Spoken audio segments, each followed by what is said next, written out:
এরে হিসুর বাচ্চা, কার সাথে কার পাঙ্গা নেস?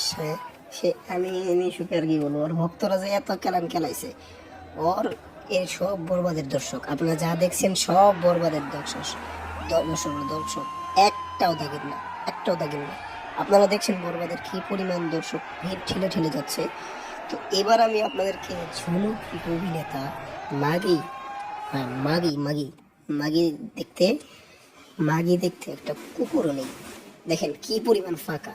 হে নাকি আবার সাকিবের সাথে কমেডি, ওর ভক্তরা যে এতটা জঘন্য আগে কেউ জানতো না। এই এরাতে বর্ষা গাজীপুরে চলছে, একটা মানুষও নাই, একটা কুকুরও নাই, একটা পাখিও নাই, একদমই স্তব্ধ। এটা কবের কালকের দৃশ্য, সিঙ্গেল স্ক্রিনে একদম চলে না। এক নাম্বার কথা, দুই নাম্বার কথা, মাল্টিপ্লেক্স সাকিবের ধারের কাছেও নাই এই মাগি। তো কি মনে করেন আপনারা? হ্যাঁ কি ভাবছেন? ফাজদামি একটা টিকিট কাউন্টারও ফাঁকা, পুরাটাই ফাঁকা, কিচ্ছু নাই। দাগি দেখতে মানুষের ইও নাই, আগ্রহটাই নাই, দাগি দেখতে কুকুরও নেই। এই আসে। এবার দেখবেন বরবাদের দর্শক, শুরুতেও দেখেছেন, এবারও দেখেন।